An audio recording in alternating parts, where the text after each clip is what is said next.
Okay, Apple have an iPad problem, and it's not just a tiny crack, it's a big one, and it's getting worse. But don't worry, I've got a whole bunch of ways we can fix it.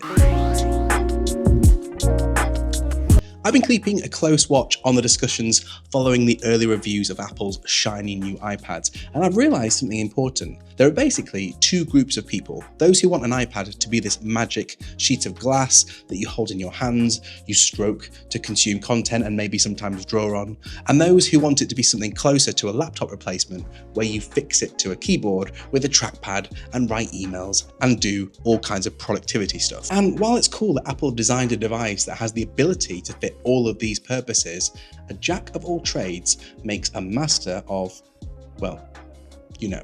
And those two groups of people are very passionate about their positions. The lines are getting more entrenched and divided. One group is screaming for iPads to have a full Mac OS baked in, especially the latest iPad Pros with the power of the M4 chip. And the others are like, guys, just let it be what it needs to be, man.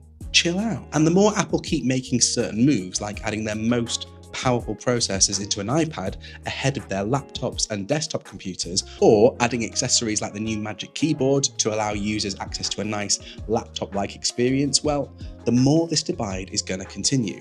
Quick side note, that new keyboard is as expensive as one of the lower tier iPads, which seems both utterly mad and yet also the most Apple thing Apple has ever appled. Anyway, good news, I've come up with a way that Apple can solve this problem and keep everyone happy. Actually, I've come up with 3. See what you think. And by the way, Tim Cook & Co, if you're watching, you can have these for free. And before we get into these, you know one thing that Apple could do to make life so much easier, regardless of which device you're using? They should offer a subscription for the App Store. Imagine that, paying one monthly fee and being able to download all the apps you need without having to pay for them separately. Sorry, just a second. Wait, what's that? Someone's already done it. Oh yeah, that'll be Setapp. Yeah, they offer a collection of 240 trustworthy advanced functionality paid apps under one subscription. Yeah, it sounds like it would definitely take away the pain of looking up, comparing, buying, and then managing separate apps. A big thanks to the lovely people at Setapp who have put together a 30-day trial for my viewers, which you can only access via my special link in the description. And all joking aside, I've been a Setapp user since 2017. Here you go.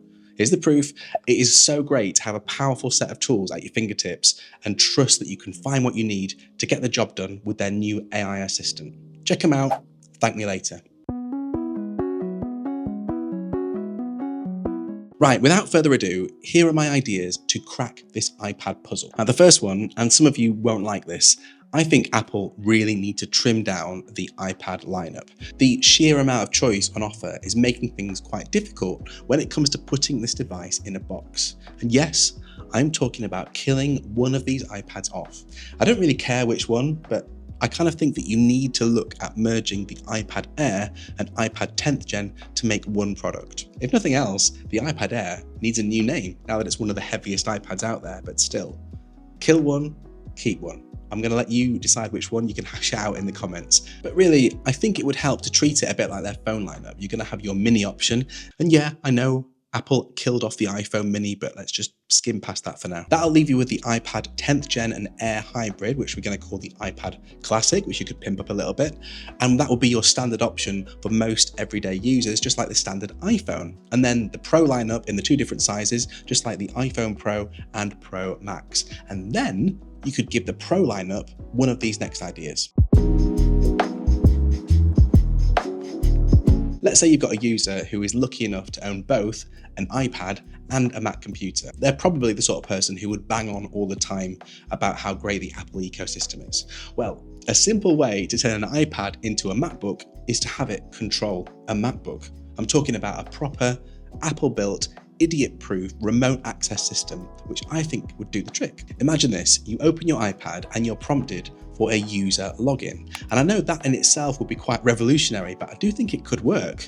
Now, instead of a user, you just have my iPad or my Mac, and you could flip between them like any kind of login. The My Mac login would then take you straight into a connected Mac device, maybe in your house or another location, and you'd be able to remotely take control of it using your iPad with all the joys of your usual Mac apps, yes, even the pro ones, and none of the hassle required getting them to work under the constraints of iPadOS. Come to think of it, you wouldn't actually need a mega powerful iPad processor to do this because you just need to make sure both machines had a decent and secure connection. I wonder if this would work with my iPad mini. Sounds like one for another day, and we've still got to get to idea number 3. And that brings me to my final, and if I say so myself, my best idea. And the clues to fix this problem can be found with one of Apple's closest competitors. Now, anybody with a relatively new Samsung mobile device should be aware of something called DeX. Now, when I first heard about DeX, I was like, that's it. This is the dream. I even remember Casey Neistat made an entire video about it. DeX, by the way, stands for Desktop Experience. The idea is you have a device that's a phone 1 minute, and then you plug it into a USB hub or a decent monitor, and that launches a kind of special desktop version of the software that only works when connected. It's like having 2 operating systems built into one device. Now, of course, Apple were really proud of their Stage Manager feature for iPads when they announced it last year, but honestly, I don't know anyone else that was. Certainly not the people it was intended for. They can do so much better here, and DeX is your proof.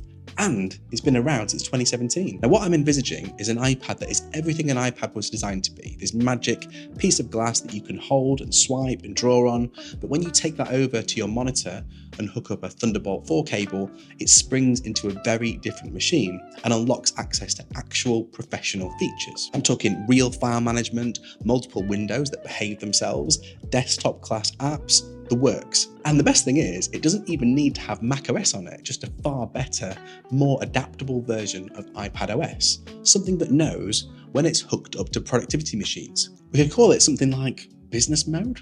It's business time. Okay folks, which of these do you think has a chance of fixing Apple's iPad problem? And can you think of any other ways to resolve this tablet, laptop-y mess that they've unleashed? Let me know in the comments. And in the meantime, if you enjoyed this one, you'll probably enjoy seeing me awkwardly hack my way into my iPad mini to make it play some AAA console games. It's right over there when you're good and ready. I'll see you next time.